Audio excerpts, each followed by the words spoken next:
What happens when we know Krishna? The first thing, if you know something about Krishna from Bhagavad Gita, the first knowledge you get is, I'm not Krishna. That's the beginning of knowledge. That's a mistake that many make. But the purpose of Bhagavad Gita is to purify ourselves and bring us to the spiritual platform. Lord Krishna explains in Bhagavad Gita that we are a spirit soul. How do we know that the spirit soul is in the body? How are we sure that we are a spirit soul?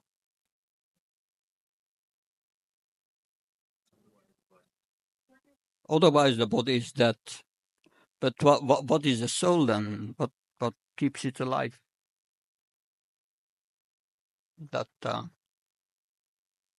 Let's see what Krishna says in 2:17. He starts to speak about the soul. 2:17. Here. Avinasi tu dat vidi yena sarvam idam tatam. Vinasam avyayasya nakachit kartum arasi. That which pervades the entire body you should know to be indestructible. No one is able to destroy that imperishable soul. That which pervades the entire body is indestructible. What pervades the entire body?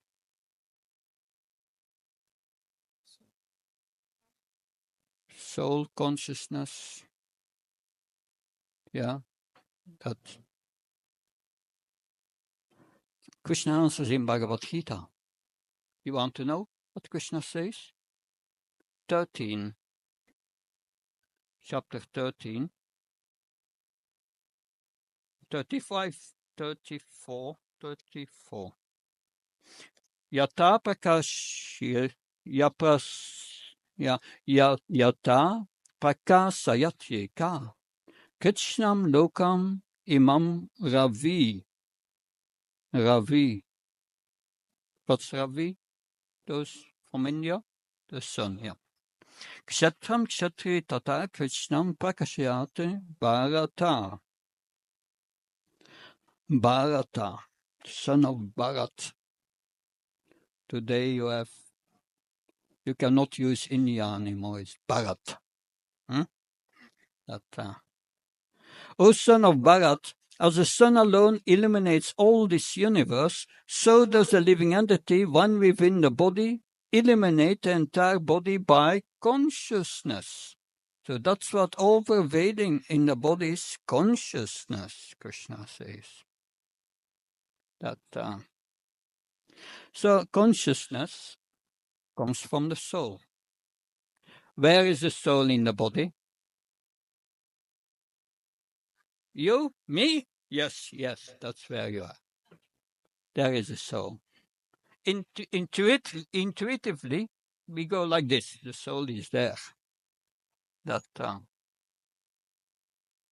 But the symptom of the soul is consciousness. We are the consciousness.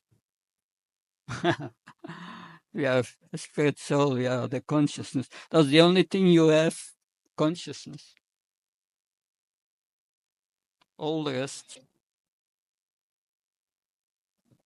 what we think we are not. But to come to that point that you understand that you are consciousness, in that it requires purification. Because our consciousness is now impure.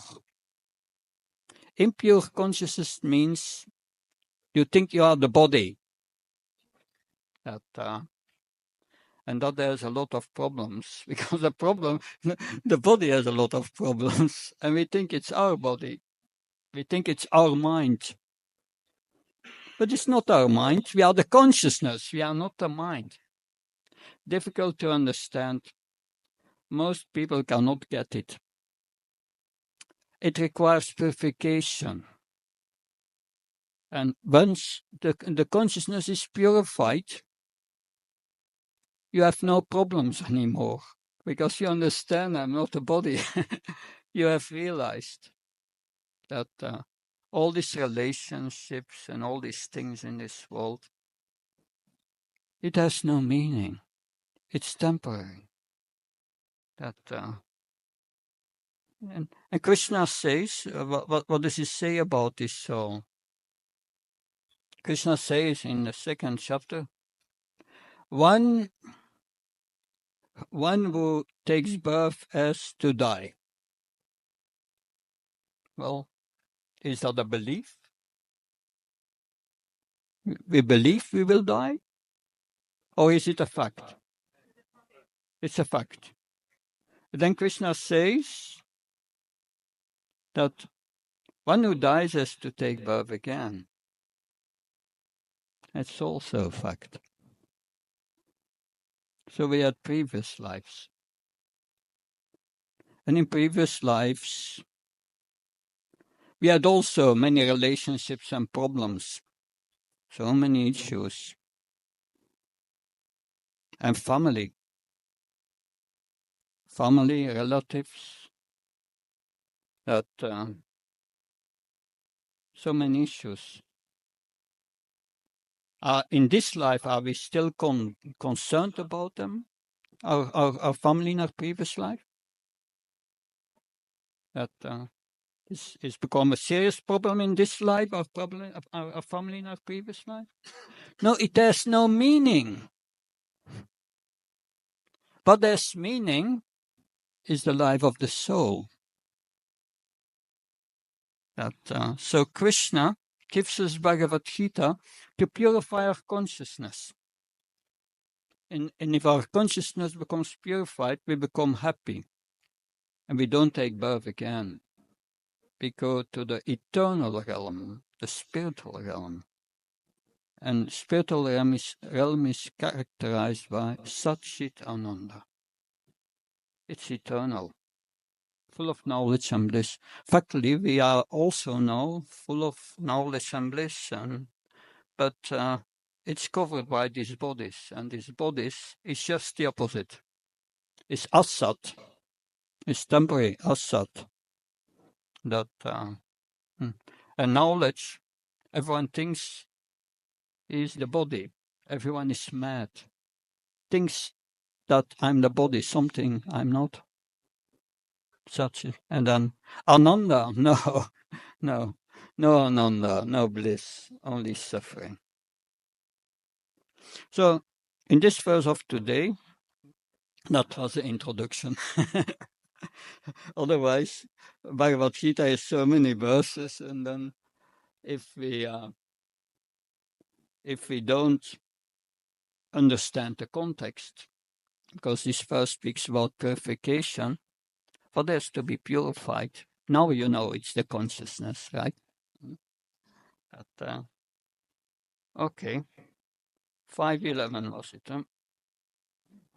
Okay, before we read this verse, we glorify the speaker of the Bhagavad Gita, Lord Krishna, with the words Om Namo Bhagavate Vasudevaya.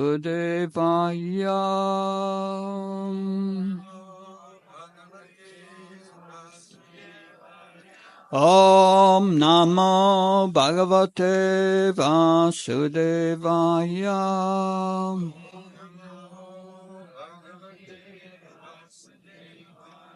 Om Namo Bhagavate Vasudevaya.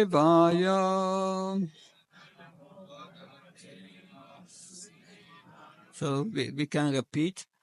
Kayena Manasa Buddhya Kevaler Indriyerapi Yogina Karma Kurvanti Sangam Tyaktvatma Sudaye Kayena Manasa Buddhya Kevalerindriyerapi Yogina Karma Kurvanti Sangam Tyaktvatma Sudaye Kayena Manasa Buddhya Kevalerindriyerapi Yogina Karma Kurvanti Sangam Tyaktvatma Sudaye. So, someone wants to repeat? Kayena Manasa Buddhya Kevalerindriyerapi Yogina Karma Kurvanti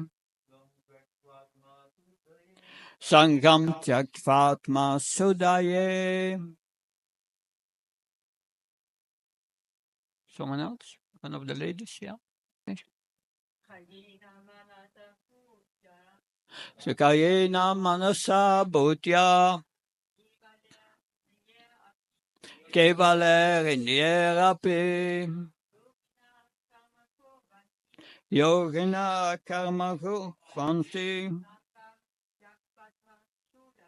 Sangat Tyaktvatma Sudaye. Okay, word for word translation. Please repeat. Kayena with the body. Manasa with the mind. Buddhya with the intelligence. Evalai purified. Indriyai with the senses. Api even. Yogina Krishna conscious persons. Karma actions. Kurvanti they perform. Sangam attachment. Tyaktva giving up. Atma of the self. Sudaye for the purpose of purification. Translation and purport by Abhay Charanavinda Bhaktivedanta Swami Srila Prabhupada Ki. The yogis, abandoning attachment, act with body, mind, intelligence, and even with the senses only for the purpose of purification. That abandoning attachment. Purport. When one acts in Krishna consciousness for the satisfaction of the senses of Krishna, any action, whether of the body, mind, intelligence, or even the senses, is purified of material contamination. There are no material reactions resulting from the activities of a Krishna conscious person. Therefore, purified activities, which are generally called sat-achar, can be easily performed by acting in Krishna consciousness. Sri Rupa Goswami in Bhakti Rasamrita Sindhu 12187 describes this as follows. Iyayasya aredasya karmanamana gira nikalasya bhavashtasya jivan mukti sauchate. A person acting in Krishna consciousness, or in other words, in the service of Krishna, with his body, mind, intelligence, and words, is a liberated person, even within the material world, although he may be engaged in many so-called material activities. He has no false ego or he does not believe that he is this material body, or that he possesses the body. He knows that he is not this body, and that this body does not belong to him. He himself belongs to Krishna, and the body belongs to Krishna. When he applies everything produced of the body, mind, intelligence, words, life, wealth, etc., whatever he may have within his possession, to Krishna's service, he is at once dovetailed with Krishna. He is one with Krishna and is devoid of false ego, and that leads one to believe that he is the body, etc. This is the perfect stage of Krishna consciousness. I read the verse once again. Kayena manasa buddhya kevala indiyarapi yogna karma kurvanti sangyatsyatvatma sudaye. The yogis abandoning attachment act with body, mind, intelligence, and even with the senses only for the purpose of purification.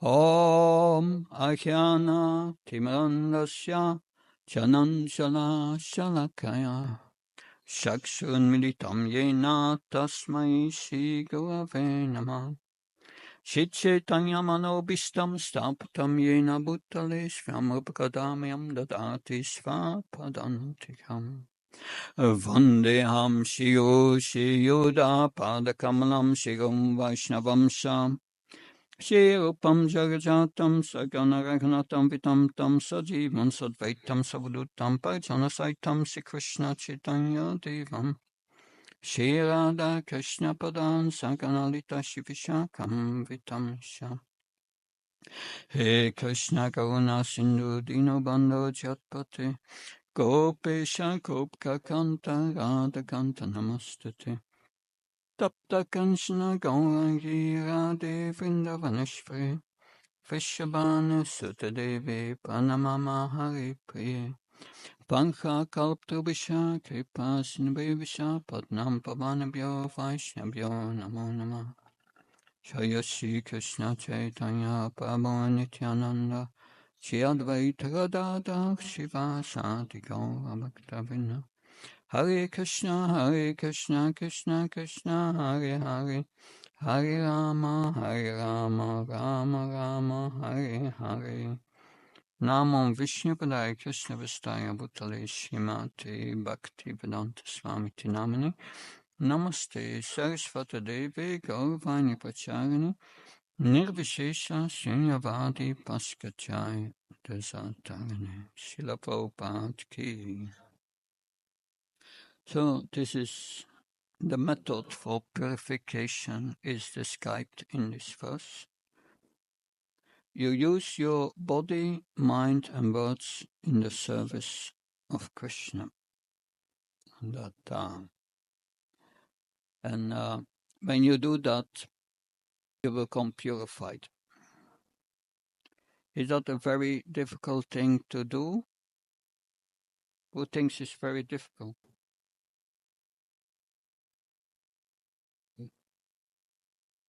Well, we have been doing that before we had kirtan. It's using our body to sing, and our ears to hear, our mind to remember Krishna, hopefully. And then, as a result, you become purified.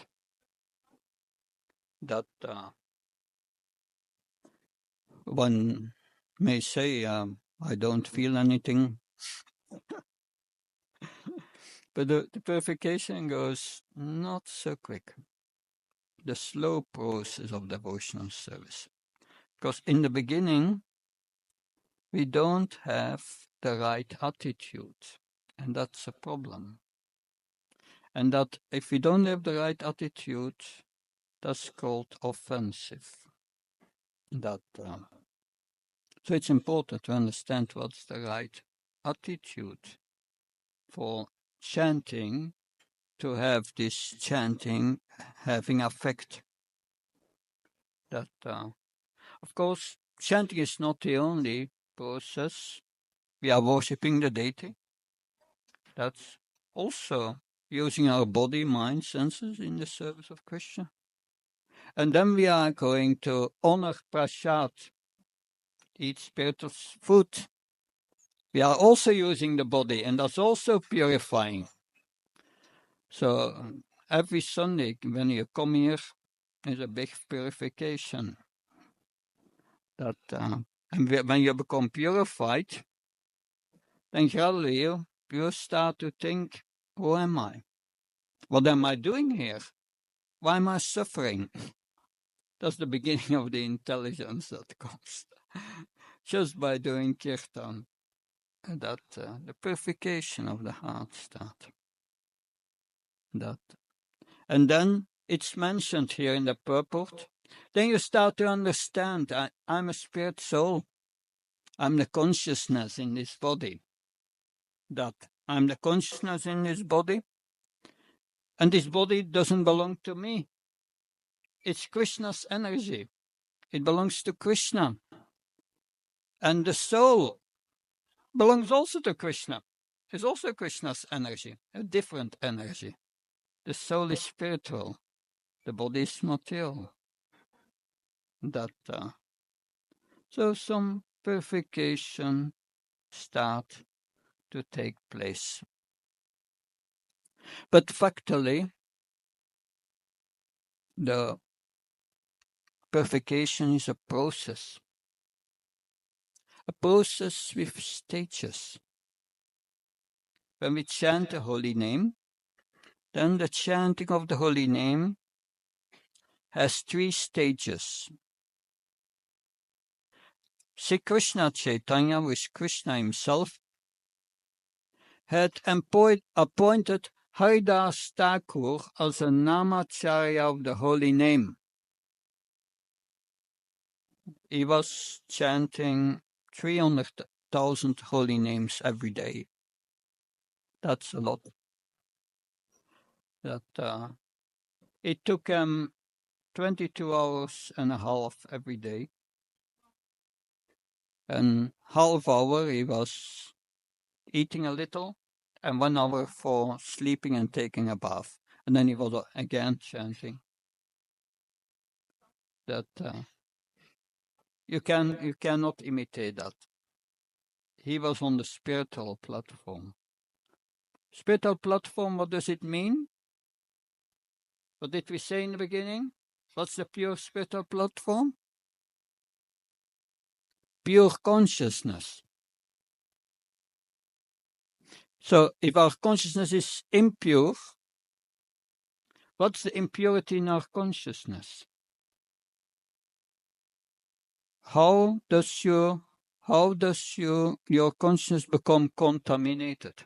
And how does it become purified? How did it become contaminated? We know all, because we've been doing that many lifetimes. We want to enjoy the body. Passion and ignorance that I'm not knowing who we are. But purification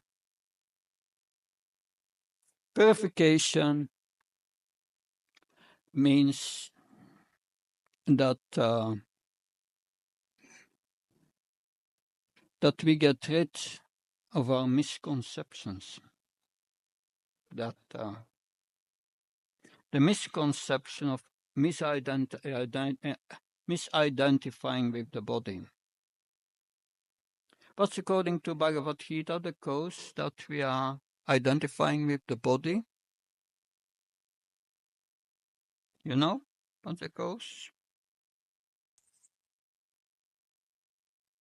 Krishna explains it is the duality of desire and hate, good and bad, attachment, aversion. We strive for happiness of the body, and we don't care about the happiness of the soul. Is the happiness of the body the same as the happiness of the soul? No. Is what's good for the body good for the soul?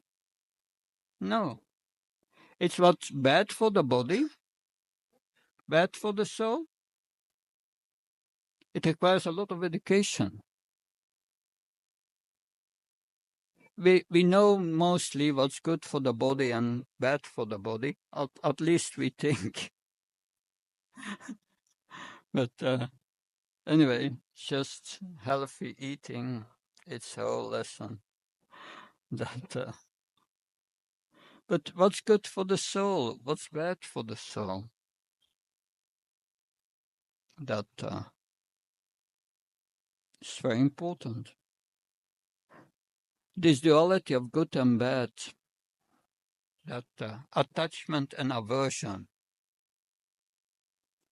that this attachment and aversion for the body, it's an illusion. That I remember always Radhanath Maharaj sometimes told this story. It's an old Chinese story.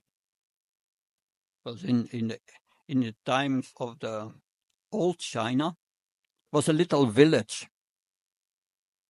And in that little village was a man and a farmer. And he had a horse. And one day, the horse ran away. And it was a little village, maybe there were 200 people living. And all the villagers said, "That's very bad. He lost his horse. He needed his horse to work on the land." 3 days later, the horse came back with 2 other horses, wild horses. And then all the villagers said, "That's good. Now he has 3 horses." So just in a few days, what was bad becomes good now. And then the son of the farmer tried to tame these new horses. Unfortunately, he broke his leg. And all the villagers said, "That's bad. Now he broke his leg. He cannot do any work anymore." Then 2 days later, a representative of the emperor came to draft people into the army. And he went to the farmer and saw the son with a broken leg and said, "He cannot go into the army. We cannot use him." And all the villagers said, "That's good. Then he doesn't have to go to the army." So what was bad one day, the next day becomes good. It's just all a concoction of our mind. But this good and this bad, this attachment and aversion, that keeps you in the misidentification with the body. And we forget about the soul. Yes. So, attachment and aversion. That we have to become equal to this attachment and aversion, Krishna says. And he says that to Arjuna. Arjuna, that's us. He says to Arjuna. What does Arjuna say? "Krishna, I want to give up this attachment and aversion because that's an important part of the Bhagavad Gita. That in the beginning of Bhagavad Gita, Arjuna does not want to fight a war because he does not want to kill his relatives.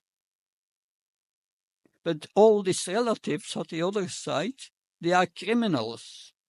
They broke all the laws. They have killed, tried to murder them. They tried to steal their wife, trying to burn them, tried to poison them with all. They were criminals. So, and he was a military man. Like you have a policeman, and you see the policeman is he sees a man breaking in a house. He sees a man breaking into a house, and he looks good to say, I know this person. That's the son of so-and-so here in the village. If I'm going to arrest them, he's going to get a criminal record. He gets a criminal record, he never gets a job anymore. I said, no, that's too much. I'm not going to arrest him. And he looks at the other side. Is that a good policeman? No. It was the duty of Arjun to fight. But he could not fight because he was identifying with the body. These are my relatives. Attachment to the family. What's with your attachment to your family in your previous life?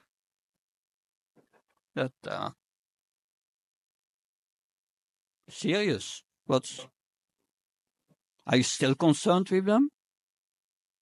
No, it doesn't it's meaningless.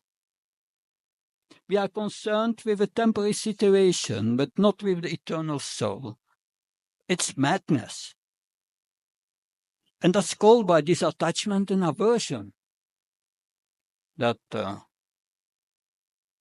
And so Krishna says you have to give up this attachment and aversion. Raga and Dvesh, they are obstacles, he says, paripantina, obstacles on the spiritual path. You have to give up this attachment and aversion. And Arjuna says, Krishna, there is a force greater than me. I want to give it up, but I can't. That force, something forces me to act as being the body. What can I do? And what is the answer of Krishna? Someone knows the answer? No, I have to give alone the lecture. Huh? Okay. Lust, he says, yes. Kama esha krodha esha raja guna samudbhava. Kama esha krodha esha raja guna samudbhava. Masana papni vidyanam iya vairinam. Vairinam means enemy. The enemy number one, Krishna says, is Kam, lust. Dat Kamaisha. Van lust, Kamaisha, Krodaisha. Kroda means anger. If lust is unfulfilled, anger comes. And that comes from the mode of passion. That's a material energy, the mode of passion. And our consciousness becomes then overwhelmed, covered. Our pure spiritual consciousness becomes covered by this lust, by this passion. And why is lust our greatest enemy? Avritam jnanam etena jnanina nityabarinam kamarupena kantya dusprenanalenacha. Avrita means covered. It covers our pure consciousness of the soul. Avritam, covering. So we are discussing today about purification. That's uncovering. But lust covers and makes us mad after all this material enjoyment. En dus brennan alleen sha. You try to enjoy, but never be satisfied. Mick Jagger, you ain't get satisfaction. Where are the rock and roll? No. Oh yeah. Another lecture. But that was in the 60s. You cannot get satisfaction. That probably the only thing Mick Jagger understood of our philosophy, but okay, it's a beginning. That the Buddhists, they know that also, that these material desires, it's bad. You have to get rid of them. Purification. That purification of the soul has 3 stages. That especially, of course, how this lust works, that is further explained in Bhagavad Gita, an interesting book. If you go to the, because Krishna has used the words Vairinam, enemy. And Arjuna is a military man. He's hearing these words, enemy. So he's asking Krishna, where is this enemy? Where can I find him? How can I kill him? And Krishna says, well, this enemy is in the body, the mind, and the senses. Today we are discussing the process of purification. You have to use the body, mind, and senses in the service of Krishna. What is the purificatory factor? That what purifies the body and the mind? That and the senses? Right. Is the connection with Krishna. Krishna is the purificatory factor. So if you have Krishna in the mind, what's happening with the mind? It's getting purified. Purified from what? Enemy number 1? Lust. Okay, yeah, getting there. Getting lust. But the lust is also in the intelligence, second part of the subtle body. How do we purify the intelligence? That's advanced knowledge. By letting go of false ego. Yes. By destroying the false ego, you purify the intelligence by acting according to our real ego. What's our real ego? What are we? Soul, consciousness, pure consciousness, soul. So the question is how to act as a soul.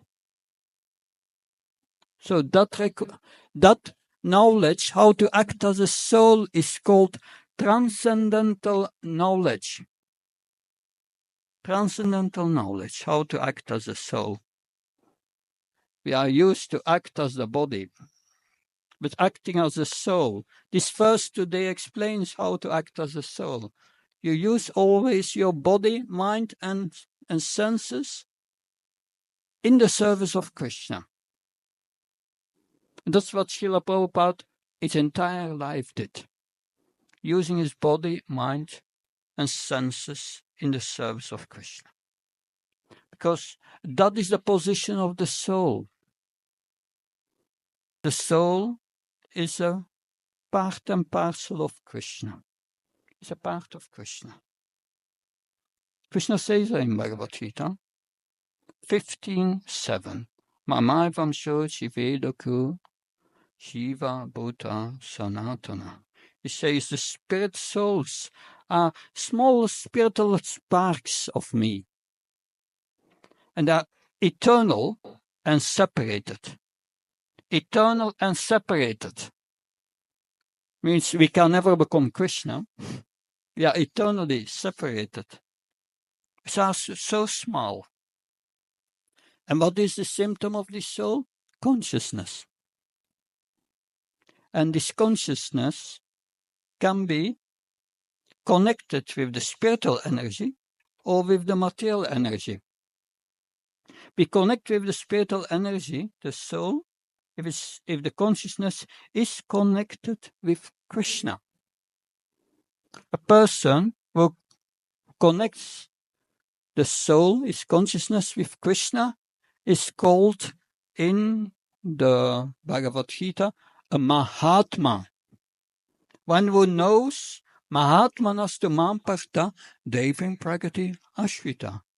A Mahatma is one who knows how to connect to the spiritual energy, to connect with Krishna. And how does the Mahatma connect with Krishna? Someone knows?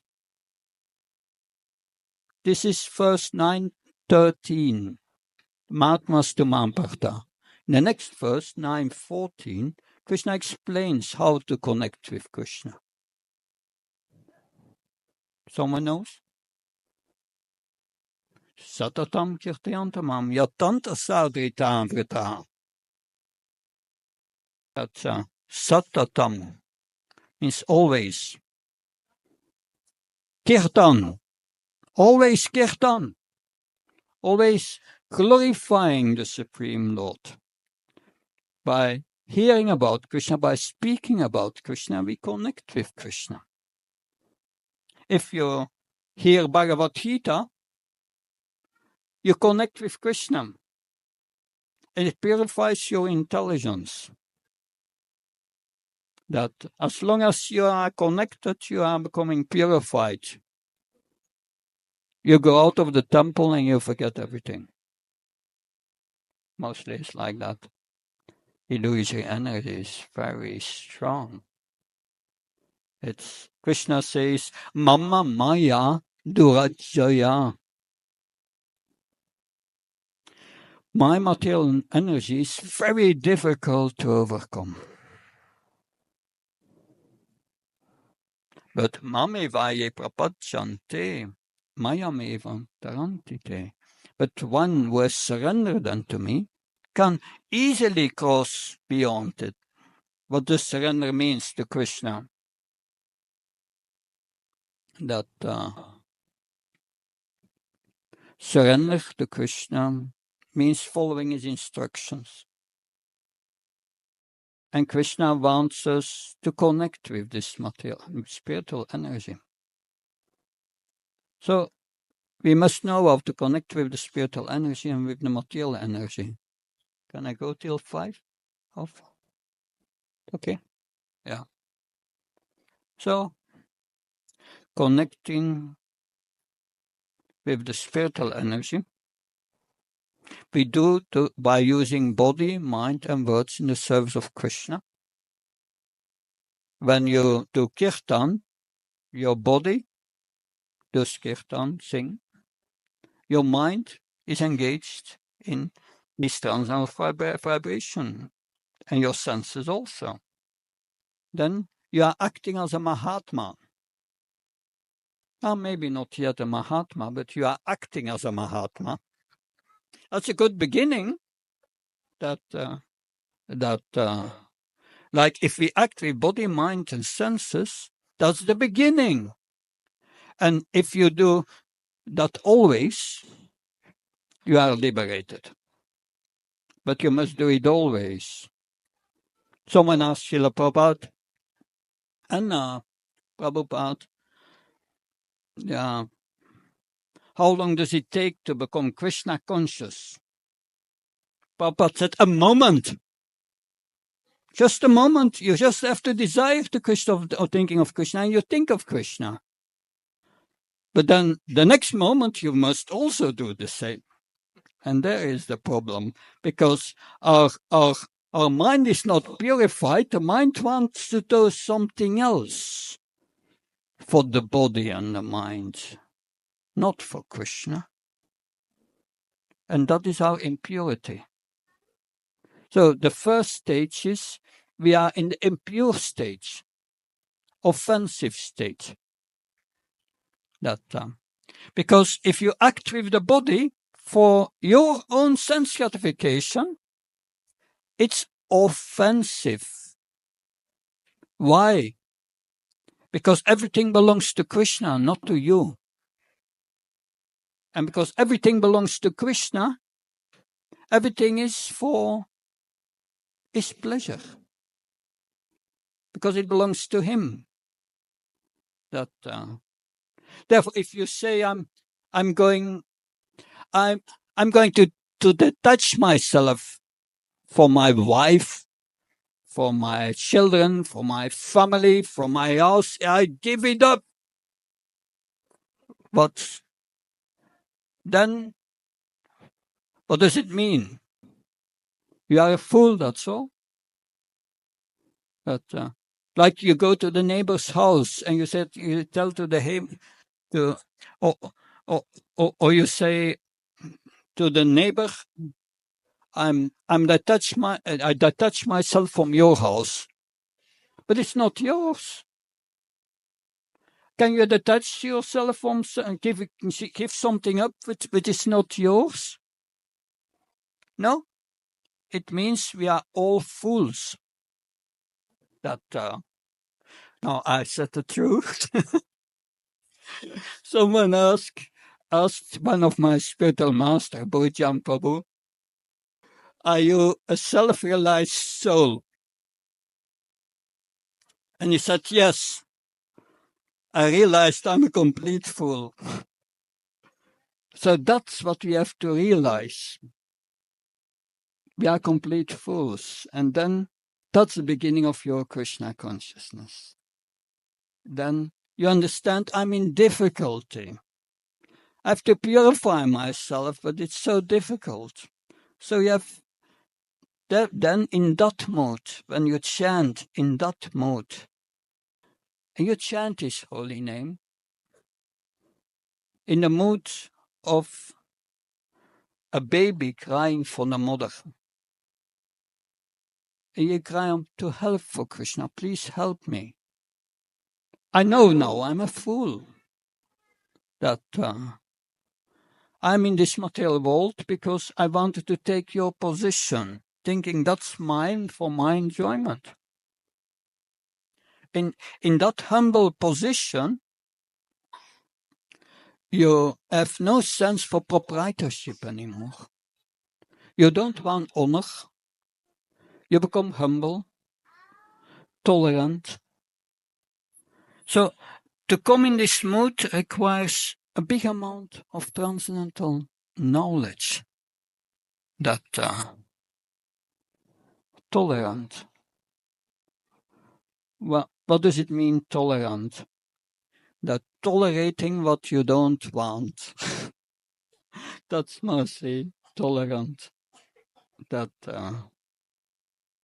we tolerate insults. We tolerate suffering. It's all symptomatic of this body. You cannot avoid. You have the body. What is the body? Krishna says, Ishvara sarva bhutanam ritsya yunatistati brahmayam sarva bhutanam yandra udai maya. Krishna said, I'm seated in the heart of this body. We also, we are the soul. Krishna is a super soul, super consciousness. It's also in our heart. How do you know? That because the super soul controls your body.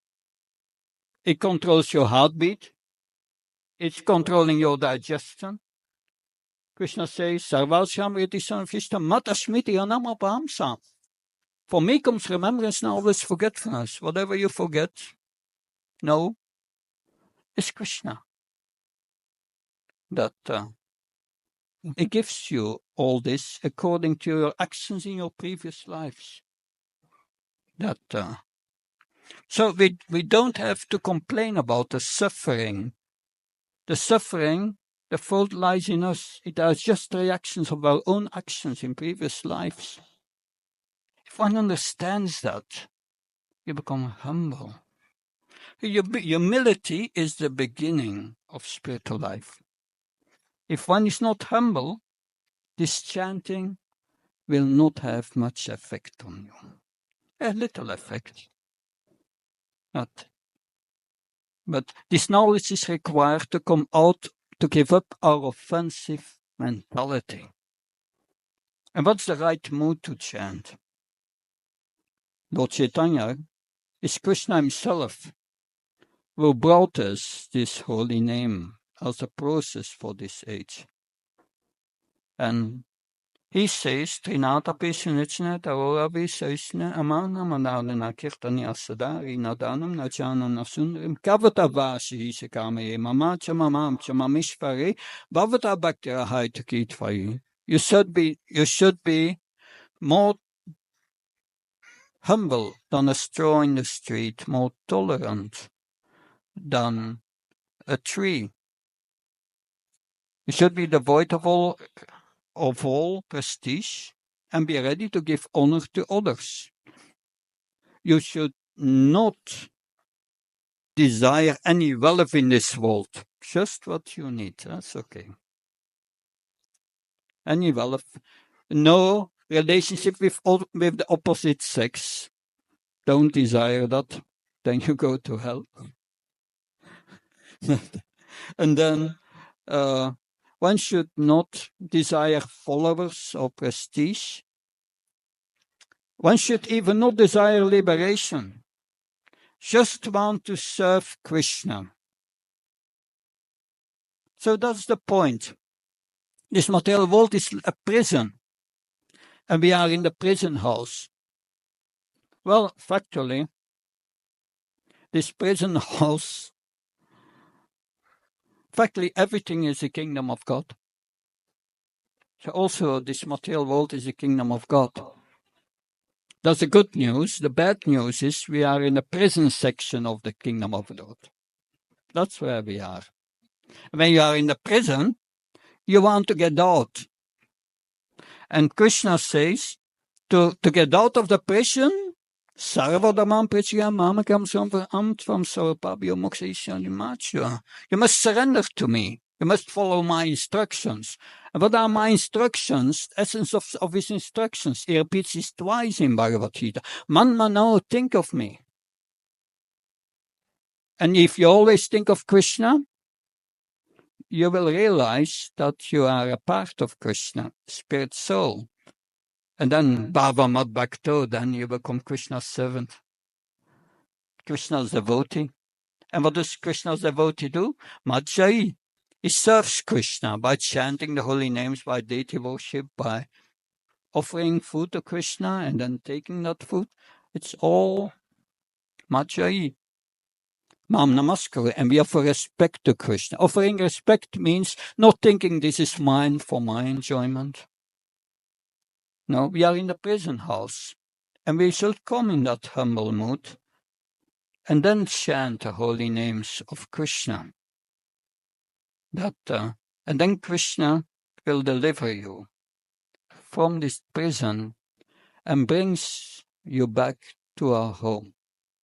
Our home, Krishna describes in Bhagavad Gita as a spiritual world. The soul is Satchidananda, always eternal, full of bliss and knowledge. And the spiritual world is Satchidananda. That's where we belong. We are fish out of the water. Can the fish be happy on the land? No. We cannot be happy here. You may try. And that's what we are trying. We are trying. And if you want to continue trying, Krishna is in your heart. He sees that. Okay, you do. Good luck. But if you want to come back, here is Bhagavad Gita. And you follow my instructions. So, to conclude, our saving grace is this transcendental knowledge, which explains us how to practice spiritual life. And if we practice, we become purified, and we give up this offensive mentality. And then we come in the clearing stage. then all these misconceptions will go. It takes a year of 10, 20, 30, 40, 50 years.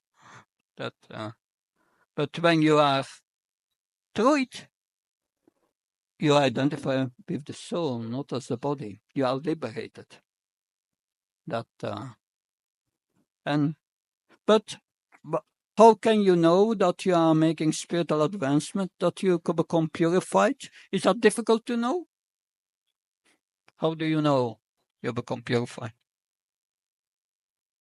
Yeah. If you like to do the mantra chapter, if you like to study a lot of each day, you do it each day, even if you don't have to move to do it. Very nice. So the word here is taste. You get taste for spiritual activities. That's one symptom. But there's also another symptom. You become more happy. You will start to taste real spiritual happiness, which is not from this world. But to taste this happiness, you must give up this taste for dead things in this world.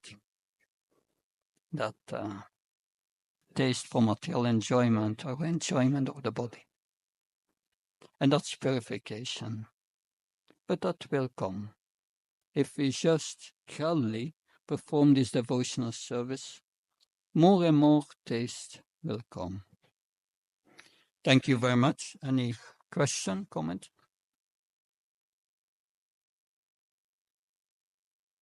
Yes.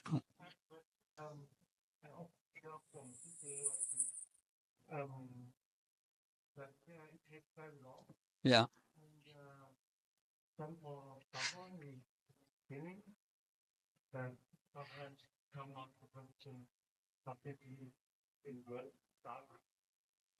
Okay. If people who are practicing for 20, 30 years and really renouncing everything, and someone who is just starting, you think is it right to start now? Isn't it too late anyway? So that's the way of planning things in this material world. What's going to be the result? That if I don't get a result, then is it worthwhile? But Krishna answers that question. That he says in Bhagavad Gita, even if you start with 2%, in this life you get 2% Krishna consciousness. Your next life you start with 2%. It never diminishes. Once started, it never diminishes. But there is another aspect, and that is what we learned today. You use body, mind, and words in the service of Krishna. As long as you do that, you are on the spiritual platform and you are happy. But when you stop it, you fall again to the previous states. But it has purified you a little. Like you look into the mirror. And you look today in the mirror, and tomorrow you look also in the mirror. Do you see any difference? No. But how do you become older?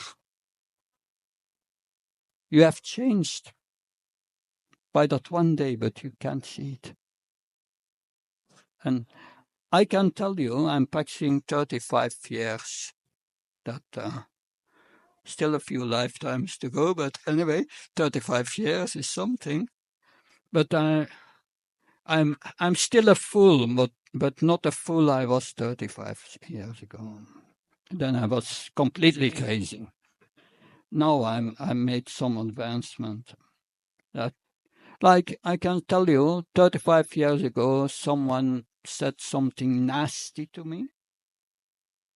I would suffer for weeks, months sometimes, years, thinking of this person has done that to me. Today, 35 years later, someone comes to me and says something nasty to me. I'm still disturbed. For 5 seconds. I let it go. It's not serious anymore. So we suffer because of attachment, and that attachment goes. You suffer because you think, this is my car. New car. And someone makes a little scratch in it. Ah, my car. Because you have an emotional attachment. But if you are not attached, you don't suffer. This attachment is foolishness, because even your so-called car is not yours, it's Krishna's energy. And a devotee works for Krishna without attachment. There's something very strange for the people today, and also for Arjuna in the beginning. Yes, Krishna says you have to be detached. And then Krishna says you have to fight.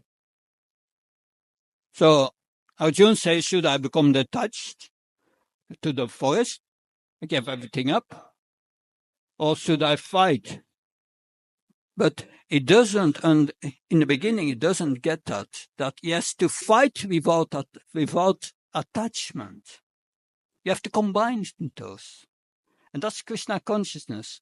If you do it really for Krishna, we don't do it for ourselves. Anyway, I hope that helps a little bit. But I think our time is up.